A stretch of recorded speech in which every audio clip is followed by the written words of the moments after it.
Assalamualaikum warahmatullahi wabarakatuh. Alhamdulillahi ala ni'amillah. Wassalatu wassalamu ala rasulillah.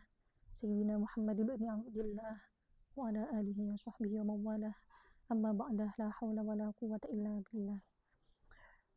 Ya Allah, alhamdulillahirabbil alamin. Sahabat-sahabat fatayat sekalian, kita oleh Allah diberi kesempatan lagi untuk bertemu kembali, untuk mengaji, untuk istifadah, mencari faidah-faidah, mencari pelajaran yang ada di dalam kitab yang sudah kita bahas dari kemarin, yakni kitab An-Niswah As-Sufiyah wa Hikamuhunna. Langsung saja, bismillahirrahmanirrahim. Setelah kita membahas wanita yang luar biasa, yakni yang bernama Sayyidah Syabakah Al-Basriyah, selanjutnya yang akan kita bahas adalah Sayyidah Nasiyah bintu Salman. Wa kanat imra'ata Yusuf bin Asbata qalat li Yusuf bin Asbata Allahu sa'iluka anni la tut'imni illa halalan wa la tamudda yadaka ila syubhatin bisababi. Jadi beliau ini adalah seorang istri dari Yusuf bin Asbat. Suatu ketika beliau matur kepada suaminya yang saat itu sedang bersiap-siap mau berangkat bekerja. Ya, kadang seorang istri nih seperti itu nih, ikut memberikan pengingat kepada suaminya yang mau berangkat untuk bekerja.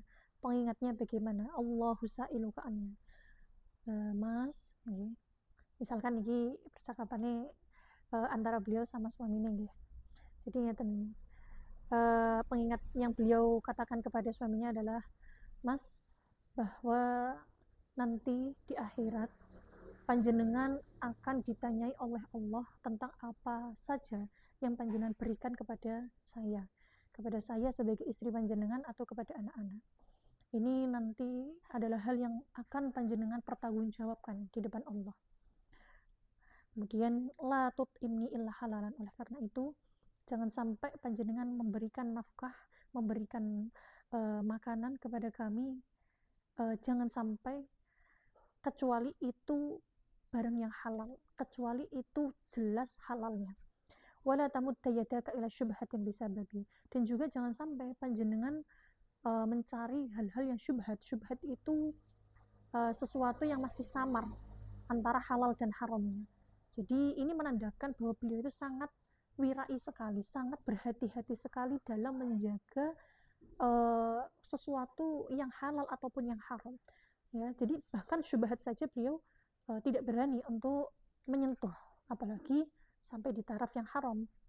Karena apa? Karena ini semua yang panjenengan berikan kepada kita, nafkah yang panjenengan berikan kepada kita sebagai keluarga panjenengan, itu nanti di akhirat akan dipertanggungjawabkan kepada Allah. Jadi beliau ini mengingatkan suaminya seperti itu. Ini juga mungkin bisa untuk menjadi pengingat kita ya, bahwa kullukum ra'in wa kullukum mas'ulun an ra'iyatihi. Jadi kalian semua ini adalah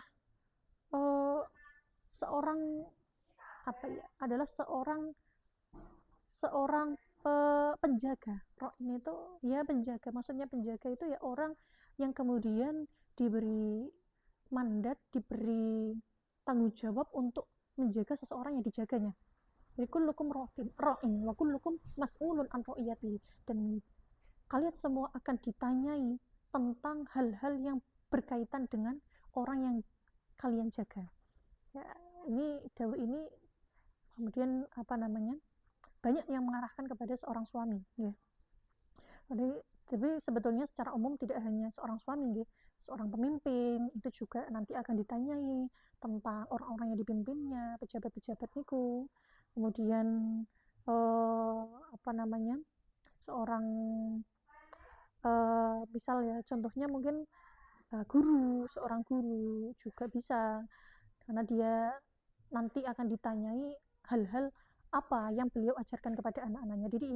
Jadi ini dawuhnya sebetulnya umum, tapi ini poin pentingnya adalah pengingat untuk kita bahwa kita semua itu nanti akan ditanyai hal-hal yang berkaitan dengan orang-orang yang ada di bawah tanggungan kita.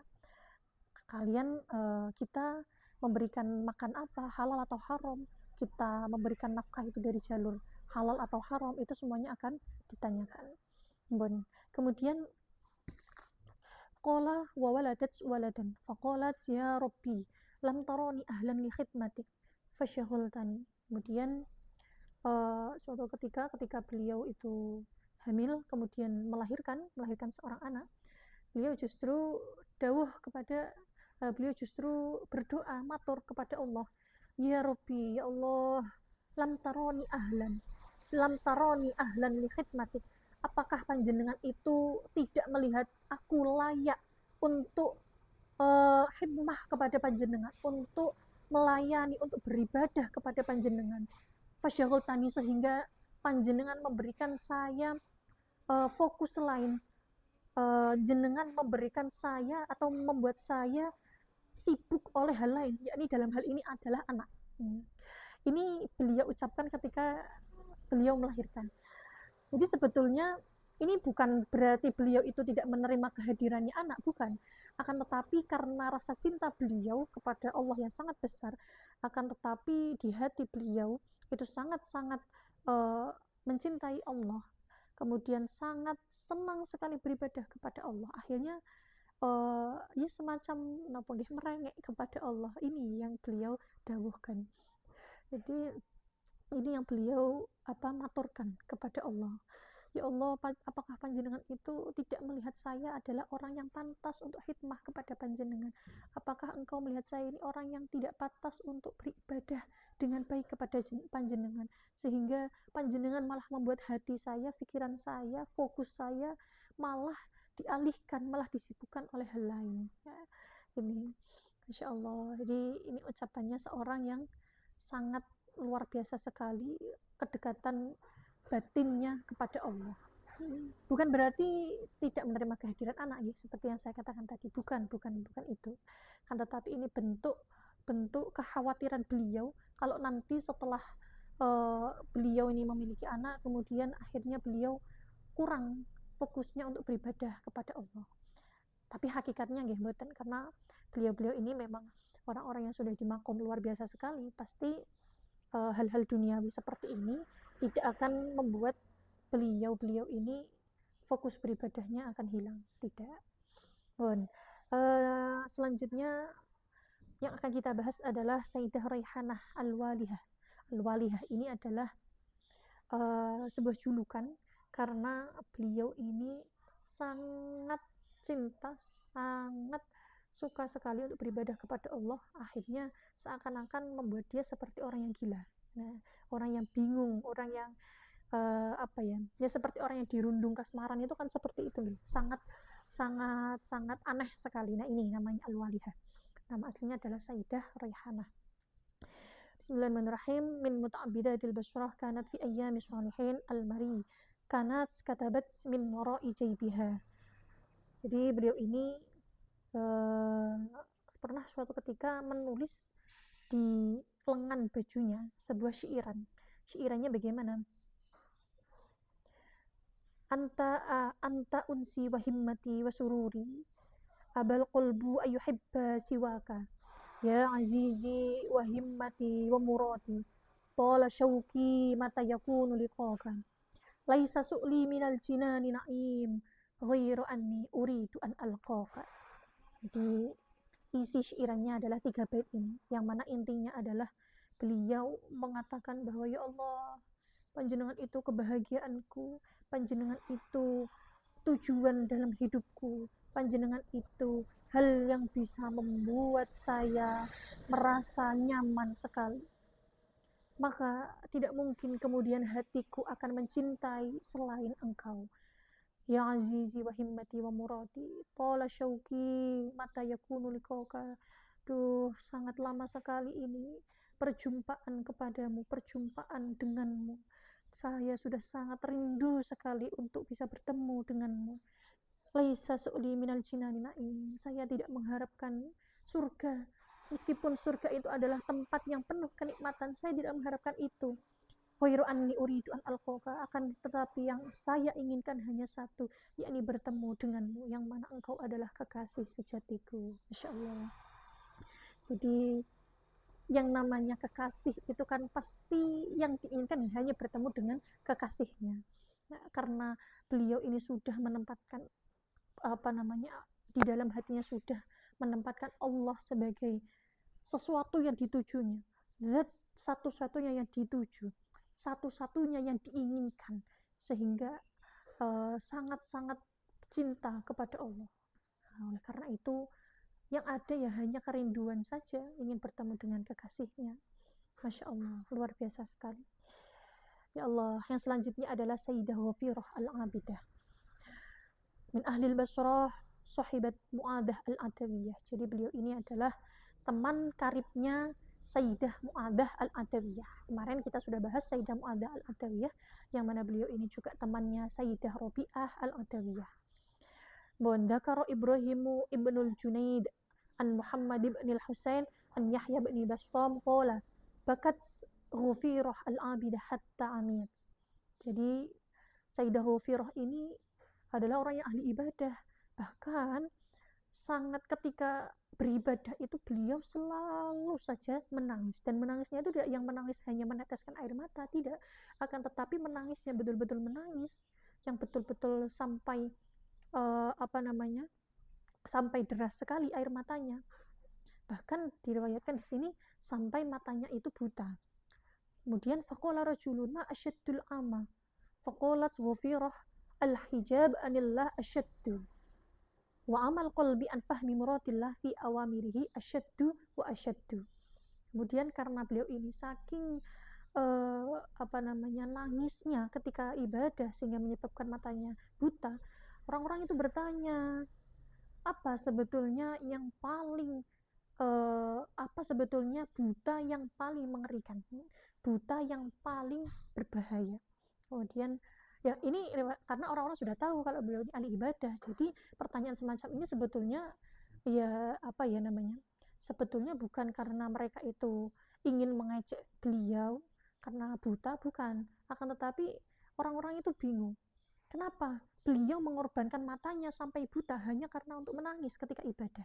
Akhirnya kan orang-orang bertanya, apa sebetulnya buta yang paling mengerikan untuk panjenengan? Akhirnya dijawab sama Sayyidah Ghafirah, al-hijab anillah asyaddu, terhalang dari Allah, jauh dari Allah itu adalah hal yang sangat mengerikan. Wa amal qalbi an fahmi muradillah fi awamirihi asyaddu.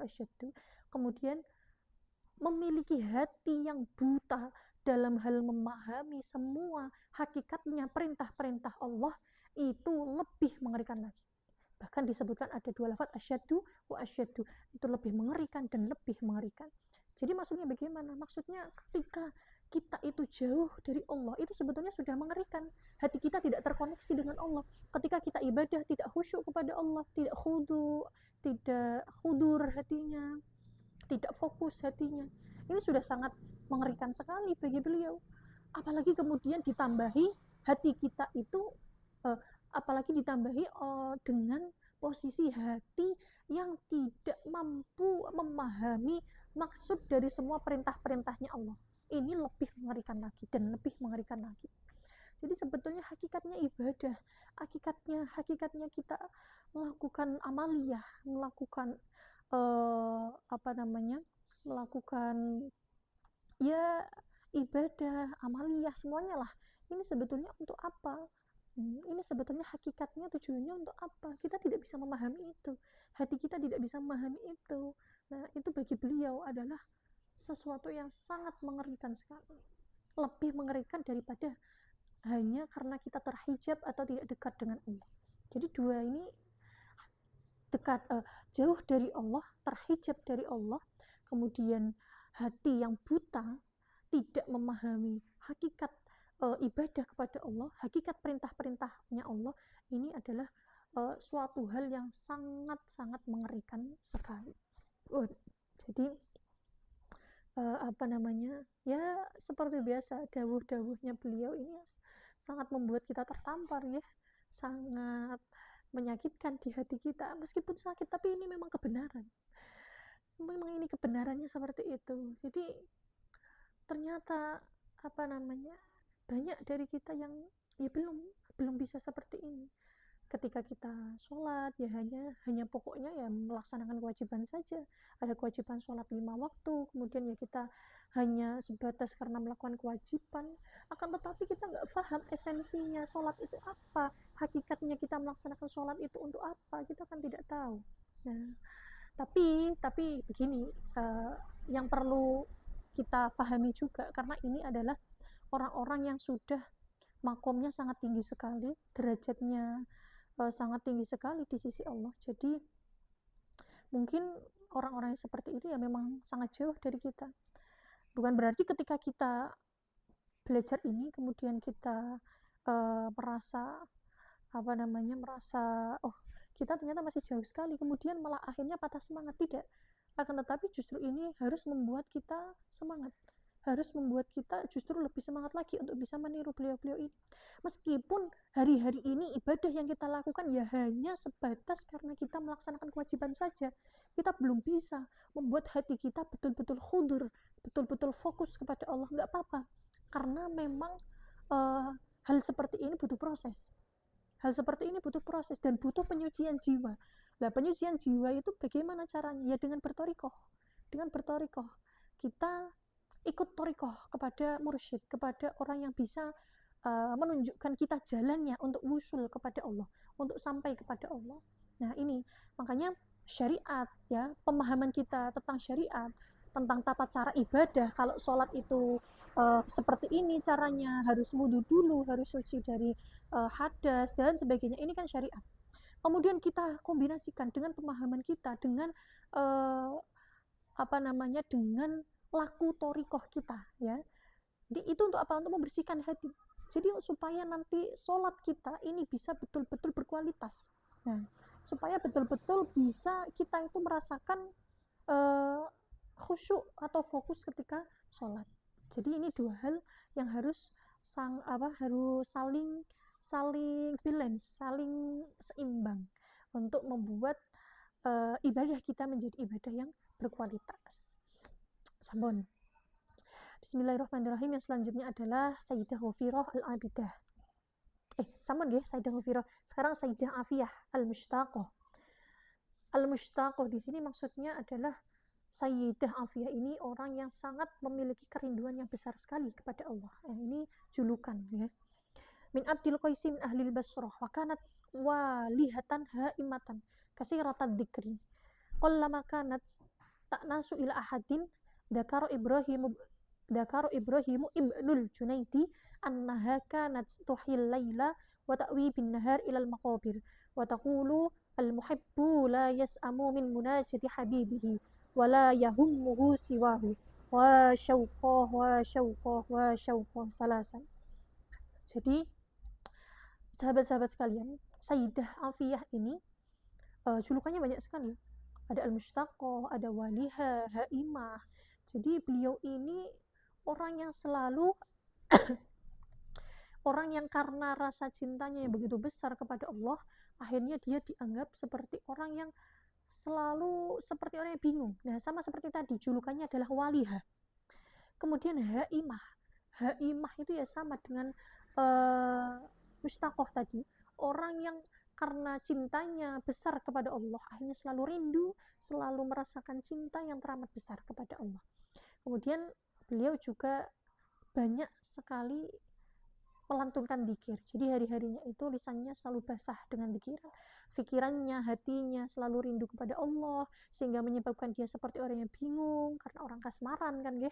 Kemudian lisannya ini tidak pernah berhenti dari dzikir. Masya Allah, luar biasa sekali. Jadi ketika riwayatnya di sini mengatakan ketika beliau itu merasa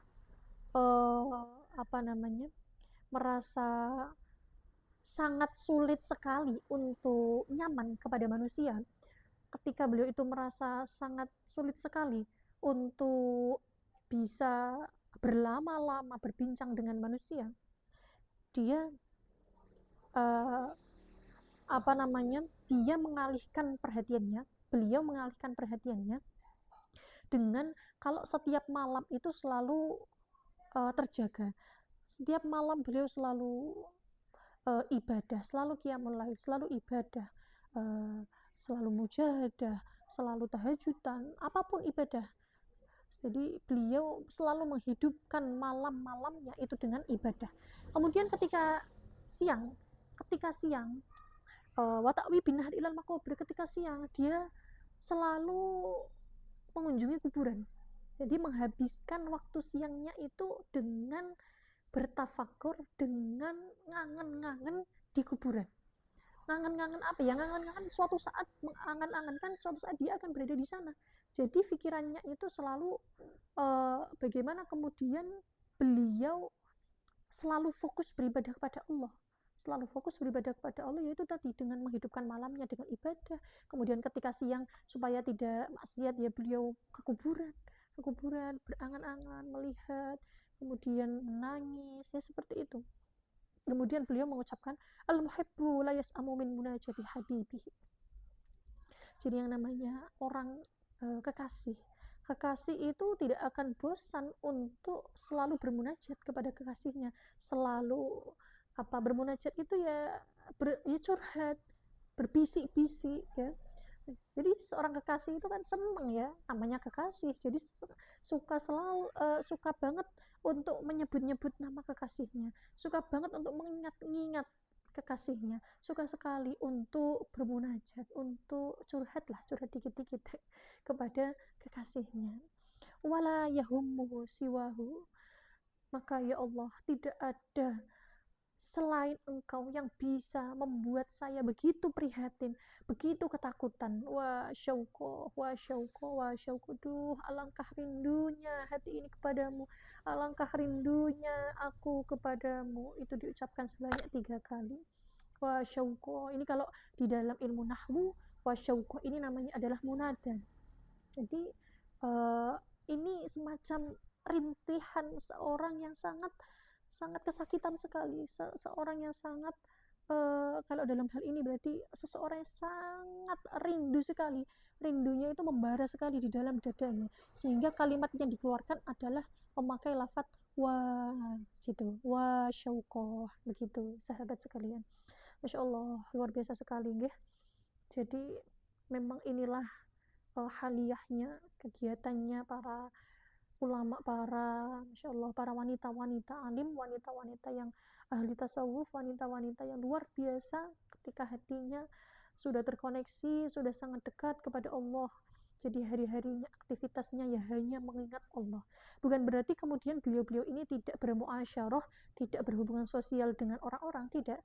Beliau-beliau tetap berhubungan sosial dengan orang lain, akan tetapi ya seperti tadi yang dijelaskan, ketika mereka itu pasti akan merasa bersosialisasi dengan orang itu ada capeknya, ada lelahnya, ada mungkin perasaan-perasaan nggak nyamannya.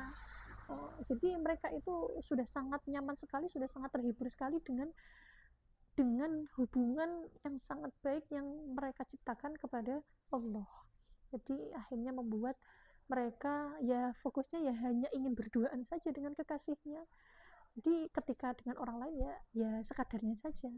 Ya sama kan seperti kita. Jadi ketika kita bersama dengan orang yang kita sukai, orang yang kita senangi, yang dalam hal ini mungkin suami-suami kita yang sudah menikah ya, dengan orang tua kita, dengan guru-guru kita kan nyaman, kita kan senang berlama-lama bersama beliau-beliau. Akhirnya membuat fokus kita kepada orang lain kan hilang, kan? Nah ini yang juga dirasakan oleh beliau-beliau. Akan tetapi bedanya beliau dengan kita, kalau kita ini masih merasa nyaman dengan sesama makhluk, kalau beliau-beliau ini tidak. Mereka nyaman bersama dengan sang Khalik, dengan zat yang menciptakan makhluk-makhluk ini. Masya Allah, luar biasa sekali. Ya Allah, yang terakhir yakni Sayyidah Abdillah bin Khalid bin Ma'dan. Bismillahirrahmanirrahim. Qala Ismail ibnu Ayyash sami'tu Abdillah taqul law tayaqqantu anna Allah ta'ala yudkhilunil jannah mazdadtu illa ijtihadan wa khidmatan uhsina 'alal 'abid min husnil khidmah limawalihi. Jadi Sayyidah Ummu Abdillah ini sebetulnya Tidak dijelaskan ya nama aslinya seperti apa. Di sini dijelaskan hanya Ummu Abdillah, berarti ibunya Abdullah ya, ibunya Abdullah. Karena tradisi orang Arab itu sebetulnya seperti itu. Mereka tidak akan menyebutkan nama asli dari istri-istrinya, akan tetapi akan menyebut nama ibu dari anaknya. Ya misalkan contoh ini, anaknya namanya Abdullah, kemudian bapaknya ini menyebut ibunya ya Ummu Abdullah gitu, Ummu Abdullah. Karena memang bagi orang Arab menyebut nama seorang wanita itu adalah aurat. Jadi sebegitu menjaganya. Kemudian ya Allah, beliau ini Sayyidah Abdillah ini pernah dawuh, "Lau tayakkuntu anna Allah ta'ala yudkhiluni jannah masdadtu ila ijtihadin." Kalau saya itu merasa bahwa Allah saya bukan merasa nih. Kalau saya itu yakin, tayakkuntu itu yakin. Saya kalau yakin sekali bahwa Allah suatu saat akan memasukkan saya ke dalam surga, masdadtu ila ijtihadin, maka saya justru akan lebih semangat dalam ibadah. Justru saya akan lebih menambahi kualitas ibadah saya. Wa khidmatan, dan juga dalam hal berkhidmah. Uhsinu alal abid min husnil khidmah, dan saya juga akan berbuat baik kepada orang-orang, kepada orang-orang yang ahli ibadah, kepada orang-orang alim dengan sebaik-baiknya melayani, dengan sebaik-baiknya muasyarah. Seperti halnya limualihim, seperti halnya seorang hamba yang melayani majikannya, bahkan ini lebih bagus. Bahkan saya akan lebih bagus melayaninya kepada orang-orang alim, orang-orang ahli ibadah, lebih bagus daripada seorang hamba melayani tuannya. Jadi ini maksudnya bagaimana? Maksudnya ketika beliau yakin bahwa Allah akan memasukkan ke dalam surga, ya, Allah akan masukkan ke dalam surga, bukan malah beliau berleha-leha dalam hal ibadah, kan Allah wong besok mlebu surga gak usah ibadah tenanan, bukan seperti itu yang beliau lakukan. Akan tetapi justru beliau ini lebih semangat lagi ibadahnya, beliau ini lebih menambahi lagi kualitas ibadahnya. Yang tadinya mungkin ibadahnya sehari sholatnya sunnah berapa rakaat, ini ditambahi, jadi kualitas dan kuantitas ibadahnya itu ditambahi. Nah, beda seperti kita ya. Lagi-lagi kita serasa tertampar ya sahabat. Kalau kita coba bayangkan saja, kita sudah dipastikan akan masuk surga, kira-kira bagaimana? Kita pasti kan akan berleha-leha, ya kan? Pasti Allah ibadah gak usah ngoyo-ngoyo nyapa besok mlebu surga ya. Itu pasti mungkin ada di dalam hati kita perasaan seperti itu ya. Nah, ini boten Sayyidah Abdillah boten seperti itu. Bahkan ini juga dicontohkan oleh Kanjeng Nabi. Ini Kanjeng Nabi Muhammad khairul khalqi, khairul rusul juga. Beliau ini ya, bahkan beliau ini kekasihnya Gusti Allah. Kanjeng Nabi itu, jadi kenapa kemudian Gusti Allah menciptakan dunia ini, menciptakan alam semesta ini, menciptakan kita ini? Sebetulnya tujuannya Allah hanya satu, yang menciptakan Nabi Muhammad. Jadi Nabi Muhammad saja yang dituju. Seperti di dalam mana, kalau tidak salah nggih di Barzanji, kalau tidak di Barzanji nggih berarti di di Burdah, tapi insya Allah kalau tidak salah di Barzanji itu di sana disebutkan al-kaunu isyaratun wa anta maqsudun.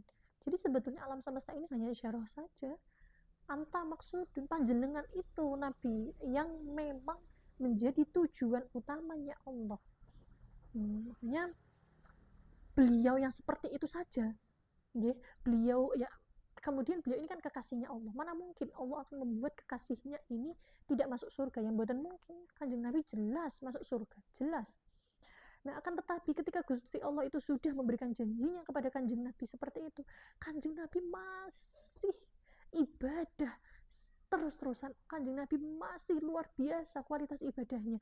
Kanjeng Nabi malamnya selalu qiyamul lail, Kanjeng Nabi siangnya selalu beribadah. Kanjeng Nabi selalu berbuat baik kepada banyak orang. Kanjeng Nabi selalu mencintai umat-umatnya, selalu mengajari umat-umatnya ngaji bareng-bareng, barengi umat-umatnya. Jadi beliau itu betul-betul siap untuk rekoso, siap untuk totalitas di dalam ibadah. Tidak hanya ibadah untuk dirinya, juga ibadah bersama umat-umatnya. Nah, ini contoh yang sangat luar biasa sekali. Niki nabinya kita. Kita ini umatnya Kanjeng Nabi. Harusnya kita juga bisa meniru beliau.